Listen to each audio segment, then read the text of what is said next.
दुश्मन साजिश कर रहा है। साथियों, ये जो साजिश कर रहा है और जो पत्रकारों को ये बड़े पैमाने पर केस करके उनके ऊपर उनको रोकने का काम कर रहा है, तो ऐसे में जरूरत है हम सभी पत्रकार साथियों को एक होने की और एक होकर के माननीय वामन मेश्राम साहब के नेतृत्व में जो आंदोलन चल रहा है उस आंदोलन में जुड़ने की। क्योंकि जब तक हम लोग संगठित शक्ति का जो निर्माण संगठन के माध्यम से किया जा रहा है उस संगठन शक्ति से हम लोग नहीं जुड़ते हैं, तब तक जो हमारे ऊपर जो रोक लगाई जा रही है या हमारे पत्रकारों के ऊपर जो झूठे मुकदमे लगाए जा रहे हैं, जो उनको रोका जा रहा है, वो खत्म होने वाला नहीं है। अगर हम लोग संगठन शक्ति के साथ में अगर जुड़ करके अगर काम करते हैं तो हमें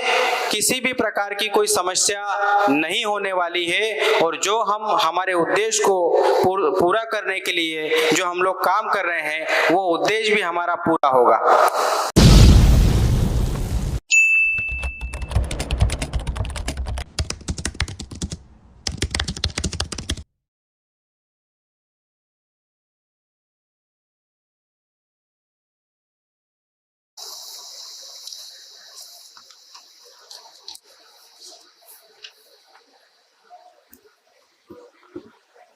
धन्यवाद संचालक महोदय। साथियों,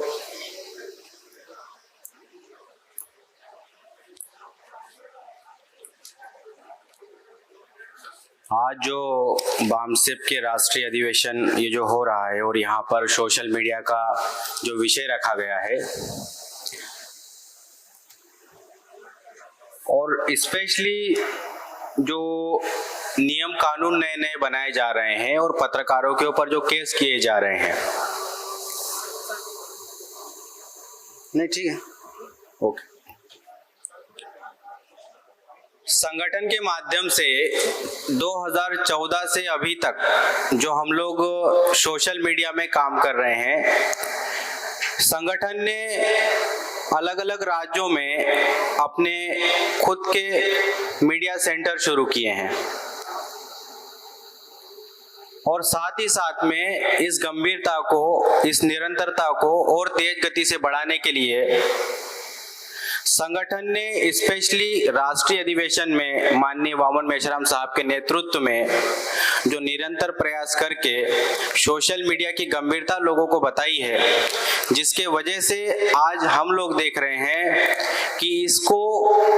जो नए नए लड़के तैयार हो रहे हैं, नए नए पत्रकार तैयार हो रहे हैं, नए नए साथी तैयार हो रहे हैं और देश और दुनिया में हमारी जानकारी पहुंच रही है, तो ये जो निरंतर प्रयास संगठन के माध्यम से किया जा रहा है, इसका असर हम लोग ये देख रहे हैं कि जो मेन स्ट्रीम मीडिया के लोग हैं, उन मेन स्ट्रीम मीडिया के लोगों को भी अभी सोशल मीडिया पर आना पड़ गया है। आप देख सकते हैं कि जितने भी इलेक्ट्रॉनिक मीडिया पर चैनल चल रहे हैं वो सारे के सारे अभी सोशल मीडिया पर आ गए हैं, क्योंकि उनकी जो विश्वसनीयता उन्होंने बनाई थी वो सारी की सारी विश्वसनीयता उन्होंने खत्म कर दी है। तो संगठन के माध्यम से जो निरंतर प्रयास हो रहा है,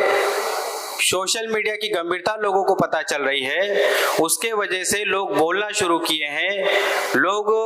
सोशल मीडिया पर आकर बात लिखना शुरू किए हैं। तो ये अभी इसका प्रभाव इतना ज्यादा हो गया है कि आप लोगों को मैं बताना चाहता हूं कि जो इलेक्ट्रॉनिक मीडिया है, वो इलेक्ट्रॉनिक मीडिया हमारे सोशल मीडिया के आगे फेल हो गया है। आप 6 अक्टूबर की जो रैली हुई थी और 6 अक्टूबर जो आरएसएस कार्यालय घेराव का जो हम लोगों ने आंदोलन किया था, सोशल मीडिया में इतना ज्यादा प्रभावशाली उसको चलाया कि इलेक्ट्रॉनिक मीडिया की आवश्यकता ही नहीं पड़ी उसमें। सोशल मीडिया ने ही उसको बड़े पैमाने पर लोगों तक पहुंचाने का काम किया और वो सफल भी हुआ। तो साथियों, इस सोशल मीडिया की गंभीरता जो बढ़ रही है देश भर में, उसके वजह से अभी दुश्मन बहुत ज्यादा सतर्क हो गया है और दुश्मन सतर्क हो गया है, उसके वजह से अभी वो नए नए हथकंडे अपना रहा है, नए नए साजिश कर रहा है। तो नए नए साजिश क्या कर रहा है? तो जो पत्रकार हैं हमारे, जब वो खुलकर बोलना उन्होंने शुरू किया है तो वो उनके ऊपर केस करने लगे हैं और उसके माध्यम से उनकी आवाज को बंद करने का काम कर रहे हैं। जब इससे भी उनका काम नहीं बन रहा है तो उन्होंने जो नए नए सोशल मीडिया के प्लेटफॉर्म हैं, जैसे यूट्यूब है, फेसबुक है, ये सब है, तो यहाँ पर उन्होंने नया गाइडलाइंस क्या लाया है कि वो अपने आप अगर उनको कोई वीडियो या फिर कोई अगर ऐसा संदिग्ध लगता है, थंबनेल या फिर बहुत सारी चीजें, तो वो उसको वहीं से डिलीट कर देंगे। उन्होंने डायरेक्ट ऐसा सिस्टम बना दिया है डिलीट करने का। उसके बाद वो क्या षड्यंत्र कर रहे हैं? वो षड्यंत्र ये कर रहे हैं कि भारत के अंदर जैसे अलग अलग जो देश है, उन देशों में जो सोशल मीडिया के ऑफिसेस बने हुए हैं, तो भारत के अंदर जो सोशल मीडिया के ऑफिस बने हुए हैं, उन ऑफिसों के ऊपर उन्होंने अपने नियंत्रण वाले ब्राह्मणवादी लोगों को वहां पर रखा हुआ है, ताकि जो भी आवाज संगठन के माध्यम से पहुंचाई जा रही है उसको रोका जा सके।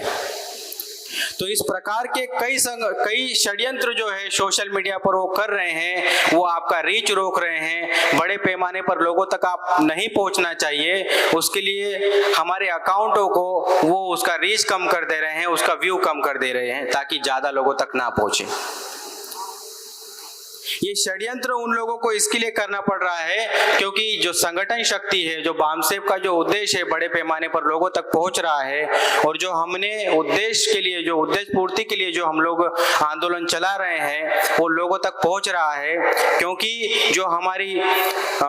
आरएसएस कार्यालय की जो घेरने वाला जो आंदोलन था हमारा, वो सोशल मीडिया से सफल हुआ। फिर उसके बाद जो मथुरा में जो हमारा आंदोलन हुआ, वो सोशल मीडिया की वजह से सफल हुआ। ये सारे आंदोलन जो है बड़े पैमाने पर सोशल मीडिया पर सफल हो रहे हैं, सोशल मीडिया से सफल हो रहे हैं। इसके वजह से दुश्मन साजिश कर रहा है। साथियों, ये जो साजिश कर रहा है और जो पत्रकारों को ये बड़े पैमाने पर केस करके उनके ऊपर उनको रोकने का काम कर रहा है, तो ऐसे में जरूरत है हम सभी पत्रकार साथियों को एक होने की, और एक होकर के माननीय वामन मेश्राम साहब के नेतृत्व में जो आंदोलन चल रहा है उस आंदोलन में जुड़ने की। क्योंकि जब तक हम लोग संगठित शक्ति का जो निर्माण संगठन के माध्यम से किया जा रहा है, उस संगठन शक्ति से हम लोग नहीं जुड़ते हैं, तब तक जो हमारे ऊपर जो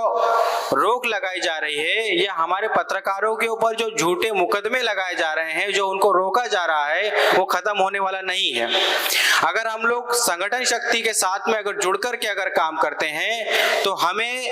किसी भी प्रकार की कोई समस्या नहीं होने वाली है, और जो हम हमारे उद्देश्य को पूरा करने के लिए जो हम लोग काम कर रहे हैं, वो उद्देश्य भी हमारा पूरा होगा। ये सारी चीजें हमें करना बहुत ज्यादा जरूरी है,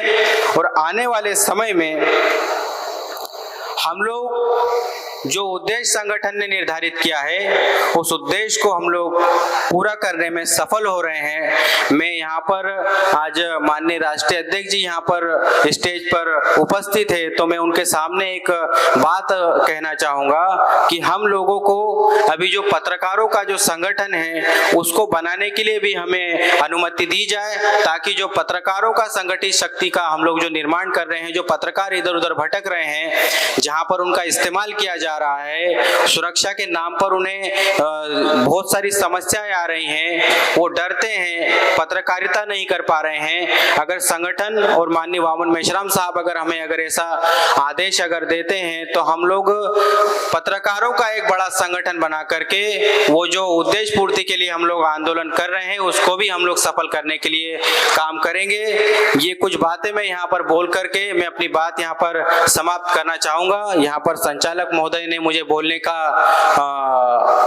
का ये दिया है, मैं उसके लिए संचालक महोदय का बहुत बहुत धन्यवाद देता हूं, और मैं अपनी बात यहां पर समाप्त करता हूं। जय मूल निवासी।